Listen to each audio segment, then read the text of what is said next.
Man, you guys really liked the stupid toilet speedrun, huh? Let's do it again! Somewhat unsurprisingly to me, after that video took off, I got quite a lot of requests to do a similar thing with Silent Hill. So, let's do that. This is a series I'm much more familiar with. I have speedran literally every single game within it, so I was expecting this to go a little quicker. But okay, ground rules. I need to find a toilet in the fastest amount of time from starting a new game. The toilet doesn't have to be specifically a porcelain throne, but it does have to be a man-made structure specifically for the purpose of relieving oneself. A outhouse would count, a bush does not. And I need to be able to see the toilet. The implication of a toilet, like a bathroom door, does not suffice. I need to be able to see it with my own eyes. And that's all the rules. Let's begin with the first game in the series, Silent Hill 1. How fast can you find a toilet in every Silent Hill game? I expected this one to go by relatively quickly because we begin in a town area with lots of buildings and stuff. Surely there's a toilet in one of these. I proceed through the nightmare sequence and start exploring, wherein someone chips in via Twitch sub alert to ask me if I'm going to name the run Skibbity%. I will not be doing that, but thank you for your suggestion. Exploring the town's various buildings and collecting the keys necessary to progress, I don't find any of the toilets inside the areas, but I'm sure there'll be one inside the house you have to pass through to advance to the next area of the game. And I don't. In fact, the architecture of these houses is kind of weird. There's one room, combined kitchen and living space, a side room that you can't get into, and the only thing in there is a katana anyway, and that's it. None of these houses have toilets, apparently. But that's alright, the next easy target is soon to follow as we advance to the first major area of the game, the school. There's definitely accessible bathrooms in the school area, and in fact I get there relatively quickly, whereupon I discover you can't get into the stalls. This is where my I have to be able to see the toilet rule comes into effect. I hem and haw on this for quite a moment, but I decide that I can't get in there, and I can't see anything. This doesn't count. Maybe you disagree with me on this one, but I chose to be a man of pure integrity and not count this. There is no toilet there. I cannot confirm it with my own eyes. In fact, continuing play and advancing to the Otherworld school, I return again to the bathrooms and find that while the stalls are now see-through, given that they are chain-link fences, there's nothing inside the stalls. Maybe the toilet simply vanished when the Dark World transition happened. But either way, nothing doing there either. This doesn't work. Disappointing. And that's pretty much it for the school. There's no other meaningful bathroom-type areas, so I clear the segment and move back out to Silent Hill, passing once again through a house that strangely only has one extra room that's locked, and no bathroom.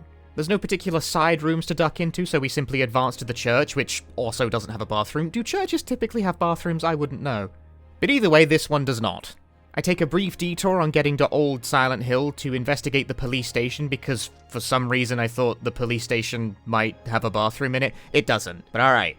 We head to the hospital, and I'm 100% certain that there are bathrooms in the hospital. And they are locked. You cannot get into them. Silent Hill 1's really testing the extent of my integrity right off the bat here, since as stated in the rules, the implication of bathroom does not count. There are some bathroom-ish type looking rooms in the Otherworld section of the hospital that have, like, the tile flooring, but no visible toilets, not even a urinal.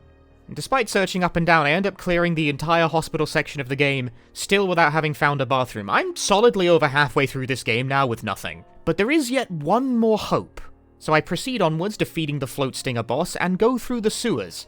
The sewers does not count for this purpose. An open sewer is where the toilet water goes, but it's not a toilet itself. You understand? You understand this? You must understand this. But we exit the sewers and I immediately book it to the pool hall so I can start the side quest chain that gets you access to a motel room. And in said motel room is a bathroom. So I complete this side quest chain, access the motel, and there's a fucking bathtub and a sink, but no toilet.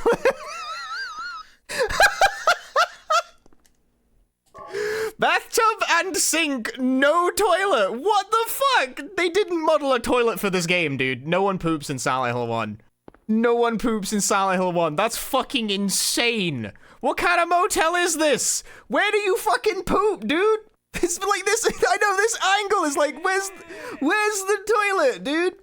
This broke my mind. It's like a prank being played on me and me specifically. You can see the space where the toilet would go, but there just isn't one. Incidentally, someone with access to the level geometry viewer of Silent Hill 1 later informed me that they used it to look inside the bathroom stalls in the school, and there is nothing in them. They're empty back there. I genuinely think they just didn't model a toilet for Silent Hill 1, they just didn't make one. So that's an auspicious start to this challenge, the first game, and it's a fail! There's no toilets in Silent Hill 1! So, dreams shattered and bladder still full, I simply decide to move on to the next game. Silent Hill Shattered Memories, a reimagining of Silent Hill 1. Unlike the Resident Evil games, which I did in release order, I chose to group the Silent Hill games by platform instead just to make the logistics of streaming this a bit easier since I did all this live on my Twitch. The Silent Hill series is spread across like 6 different pieces of hardware, and swapping every time would have made it substantially more complicated and slower. Consider it a little optimization for the run. Unfortunately, Shattered Memories begins with 5 minutes of the world's worst therapist yelling at you before you can actually take control. But once we get control, this one is over pretty quickly as we venture into a gas station which has a clearly marked bathroom with a stall that you can't access from the front but can from the side. And sure enough, there is a toilet. It's a bit gross looking, but it's a toilet. This is Silent Hill, man. Beggars can't be choosers when it comes to lavatories. I take that quick W, which I needed since Silent Hill 1 wasted about 45 minutes of my time, and move on to Silent Hill 2. This game trips a new consideration of mine that I decided to go with for the duration of this run, just to make it a bit more interesting. You see, Silent Hill 2 starts in a bathroom with a working toilet, so theoretically I could just declare that done and end it right there. But that's boring. A lot of these games start in bathrooms, as we'll see. So I decided to go for an extra rule, which is that if you start in a bathroom, that bathroom does not count. Let's assume they forgot to go before they left or something. So I dutifully head into Silent Hill to look for a toilet and maybe also James's wife. I don't really care about that. On the way in, I do my cool speedrun skip to avoid picking up the plank for the first time, bypassing the fixed encounter. And I also ask the real questions. If you shit your pants on a Twitch stream, do you think you'd get banned? That would add some real high stakes to the proceedings. I never got a definitive answer to that question, the terms of service is not clear. But anyway, investigating the apartments room for room, I find none of them have toilets in them, surprisingly. Maybe this is one of those complexes where everyone shares a bathroom. I had to live in one of those once, and I think that should be a human rights violation. I end up completing about half of the apartment section of the game before I reach the fire escape where you get to the other apartment building, and we find the toilet that James very famously sticks his hand down. I wouldn't exactly recommend using that one, but you certainly could. I've seen pub toilets in worse conditions. So it counts, and on to the next game we go. Silent Hill 2 Remake. I am once again choosing to invoke the no starting bathrooms clause and ignore the one you start the game beside, and once again make the long trek into Silent Hill. Unfortunately, Silent Hill 2 Remake is devoid of the similar speed tech that the original has, so I am forced to go through the rigmarole of doing the first encounter, getting the plank, yada yada yada. But in exchange, there are many more detailed interiors to explore, which should surely mean an earlier bathroom. And well, kinda? Due to Silent Hill 2 Remake being generally lengthier than the original, instead of going straight to the apartments, we first have to go to a different apartment complex to find some doodads to get the apartment key. It's a whole thing. And inside one of those apartments is a toilet. I thought I was going to have to venture slightly further because you actually have to fish the doodad you're looking for out of a toilet with your hand, but turns out there's a regular toilet just before that point, so James doesn't need to stick his elbow past the S-bend. All in all, Silent Hill 2 and Silent Hill 2 Remake take roughly the same amount of time to find a toilet at about 10 minutes-ish. Truly a faithful remake. So, next game, Silent Hill 3. I immediately end the opening dream segment by throwing myself into a hole, as the fastest way to exit the dream is by dying, and this kills you instantly. And then Heather wakes up and immediately heads to a bathroom. But tragically, you can't get inside any of the stalls, and once again, you can't see inside any of them, so it could be a trick once again. Even if you could, I probably wouldn't have counted this under the no starting locations clause. But this one fails on at least 2 different counts. It's a double fail, so move on we shall. I proceed through the entire normal world mall section of the game without finding any other toilets. I take the elevator to the ground floor of the Nightmare Mall, and here we can once again access the toilets. I think this is the same toilet that you start the mall section in, but just in the Nightmare world, and now, when it's a nightmare, one of the stalls is open, showing us a filthy toilet. It's a filthy toilet, but a filthy toilet is still a toilet. It counts. So we move on to Silent Hill 4, a game where a large portion of it is confined entirely to one apartment room, which does in fact have a toilet, but this is once again being excluded under the no starting locations clause. But even with that consideration, Silent Hill 4 doesn't last that much longer. I complete the intro, head into the subway world, and there are 2 bathrooms. In fact, not only are there toilets, you have to enter them in order to finish this game.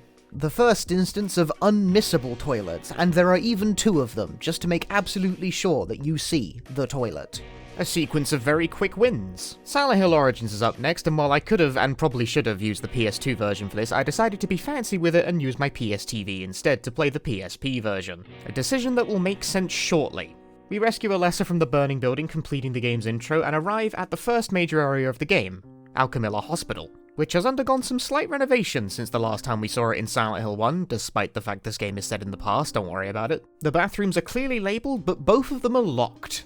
No good. We're quickly introduced to the reality-swapping mechanic of Origins, where touching a mirror swaps you between the normal world and the dark world, and I immediately book it for the ground floor. I'm very familiar with Silent Hill Origins, so I'm extremely confident of where the bathroom is, but I forgot I needed an egg to unlock the door, so I very quickly skedaddle all the way back up, grab it, head back down, head into the bathroom, and toilet. Giving us our second instance of unmissable toilet, because not only is there a toilet, you must interact with it to finish this game. There's a key in the system.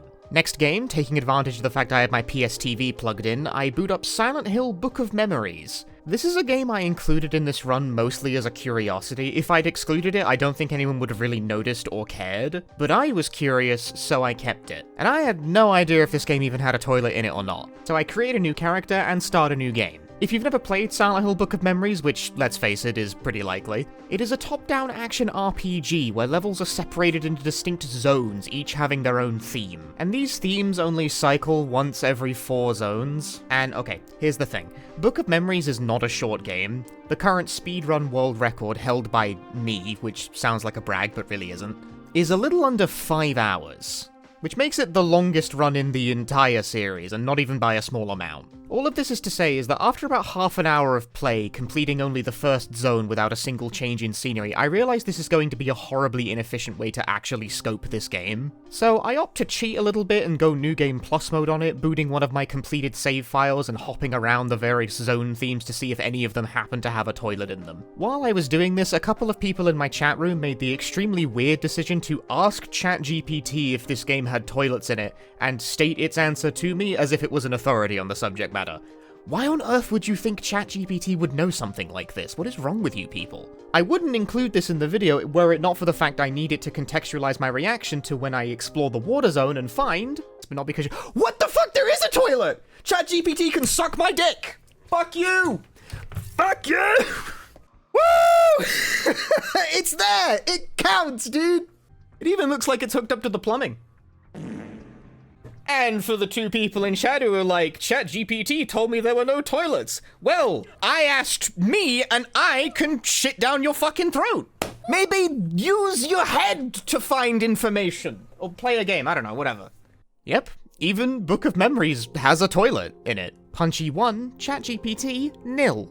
Don't expect ChatGPT to give you good answers for anything this specific, or good answers in general, really, but never mind that. This toilet find presents an issue because I kinda jumped around the game in order to find it.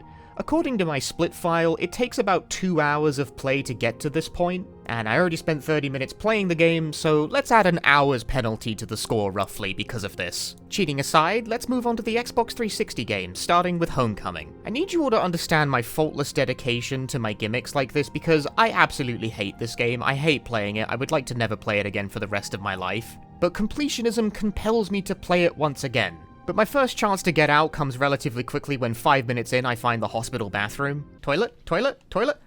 Oh no! Oh yeah! You can actually open the stalls in this one! Maybe I've judged Homecoming too harshly. Oh no. Yep, just like that. Honestly, most of this one was the unskippable intro. I think I spent maybe 60 seconds actually playing Homecoming, which is 60 seconds more than I wanted to. Next game, please. Ugh, speaking of unskippable intros, here's Downpour. A game with genuinely 20 minutes of unskippable cutscenes before you can actually play the game. And I don't get an easy out on this one either. I'm forced to play through the entire intro. There are no toilets in this prison, apparently. Where do the prisoners go? Bus crashes and falls off a cliff. This still isn't really gameplay.